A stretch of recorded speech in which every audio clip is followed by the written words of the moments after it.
Donnie and Dolly. The team is supported by ableauctions.ca. Closing your business? We can help.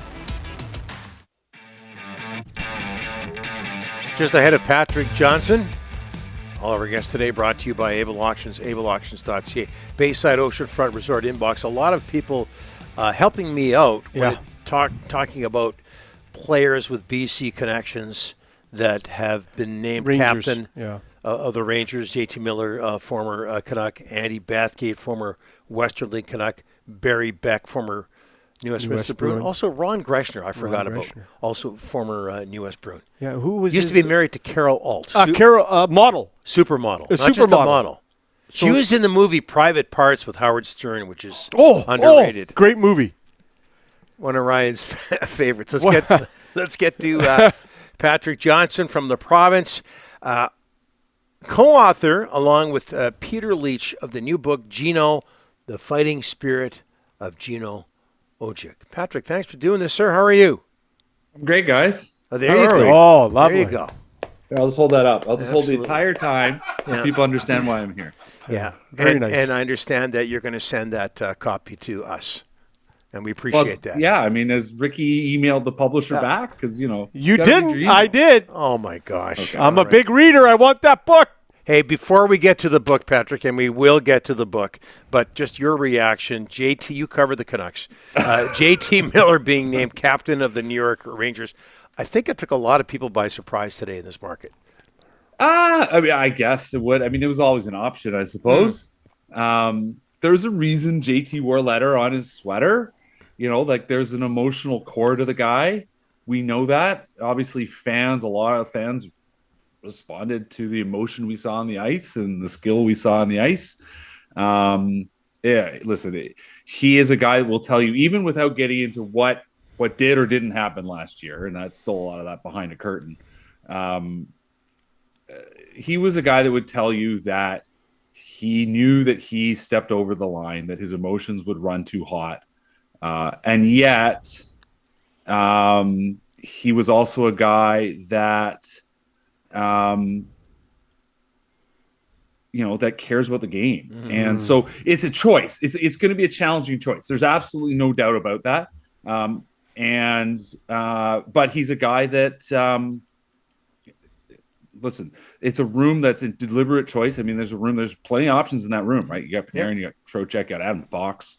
We'll see how it goes. Yeah. The main thing I find that find myself wondering about is, in that moment when he would get frustrated with a teammate, how is he going to handle it? He's the captain now. He's not just a teammate anymore. And so we'll see how this goes. Is the best way to put it. The book, Patrick, what do you cover in the book, Gino, just in time for Christmas?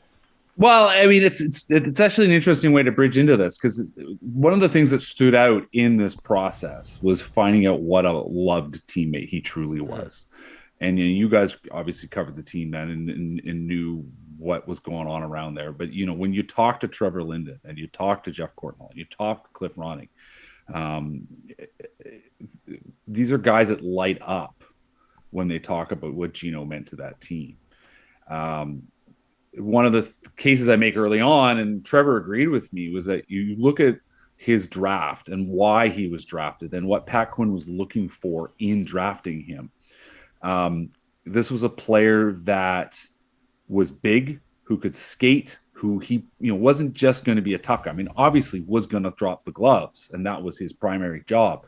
But he wanted a guy that would make the Canucks' sort of identity into something bigger than they'd been. He takes over in 87. They're drawing flies to the Coliseum. The team's too small, doesn't have enough skill. Obviously, there's a lot of heart in Stan Smeal and a few other guys, but it needs to be bigger. And Gino getting drafted and then making the team essentially, 3-4 months later, becomes the beginning of the new era. We look so much to that big trade in March 91, but Gino coming in changes the ethos and the mentality of that team in a way that trade solidifies, but it's Gino that really starts moving in the direction of that team that almost wins the Stanley Cup in 94. So that's a big thing in there. There's the teammate element, learning about his personal life. Obviously, I mean, we have written a book, but the guy was a big reader, and that's one of the stories. There's a story I tell, and somewhat famously, about which one is Saddam.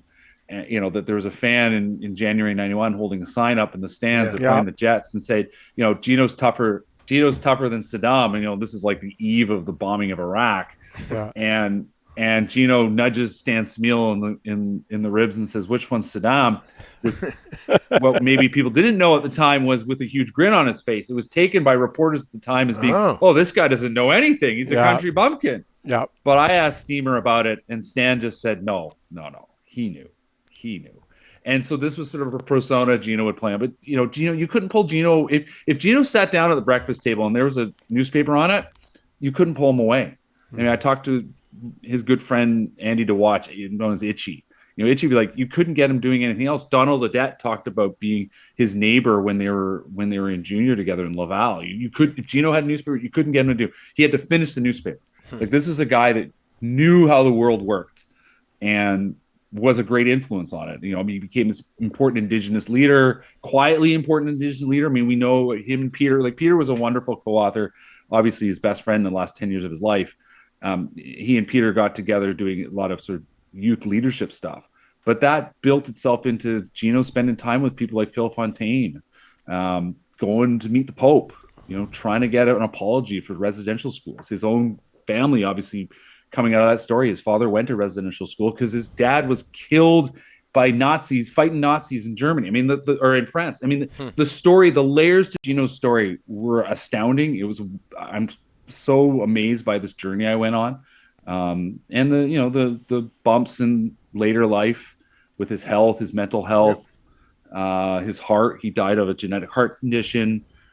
Talking to a couple of his kids about Gino as a dad. Gino meant really well as a dad, but he wasn't perfect from a dad. 8 kids, 6 different moms. Talked to a couple of the moms. Like, he was a fascinating, nuanced person. And that's the sad part for me, was I didn't get to know this guy personally more. Him telling his own story would have been so much better, but I'm pretty proud of what Peter and I were able to pull together. One of the amazing things of Gino, not as a media guy, as a fan, was his relationship with Pavel Bure.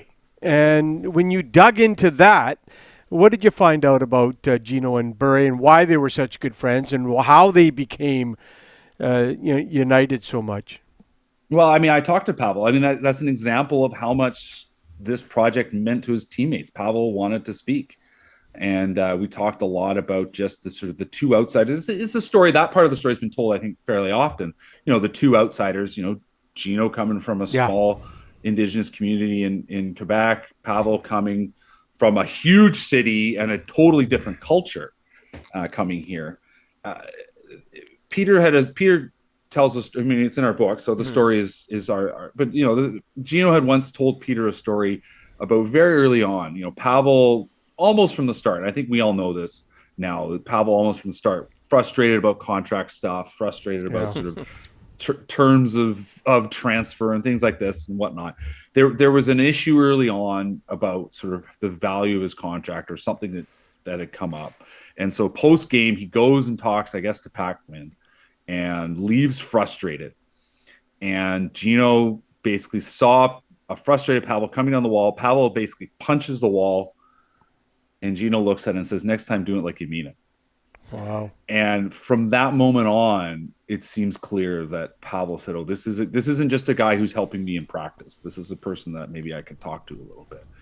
And that's something Pavel and I talked about. He said this was a guy that we were two young guys. I mean, that's part of it too. Like, they were two younger guys. There were a number of young guys on that team, but they were two of the young guys, and they would spend time with each other. Gino was so loyal to people who were loyal to him, and he would talk to everybody.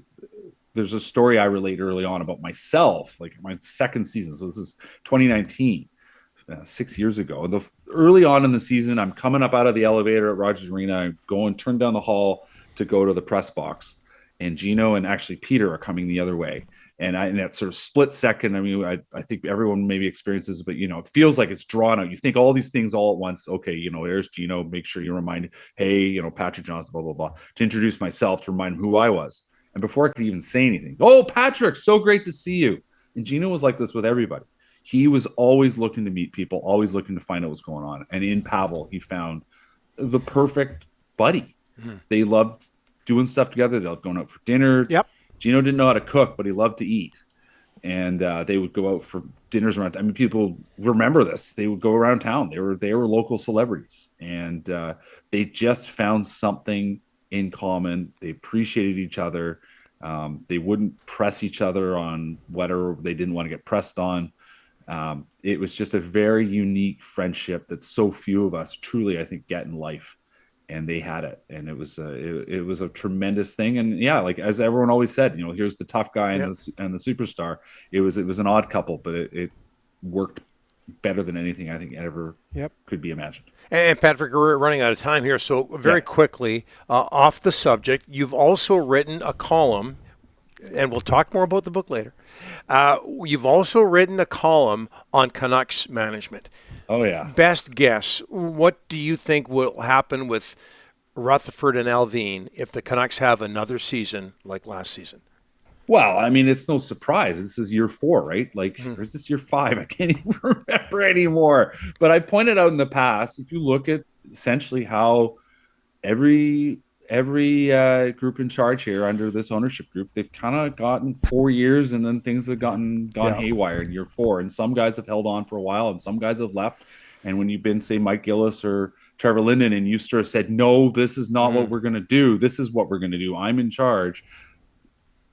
That went in a direction where those guys didn't work there anymore. Yeah. So, listen, the plan last year blew up in their faces. Nobody planned for the split that happened. They believed this was a team that was going to have JT Miller and Elias Pettersson as the leaders, and JT Miller is now gone, and Pettersson had a terrible season, as we know.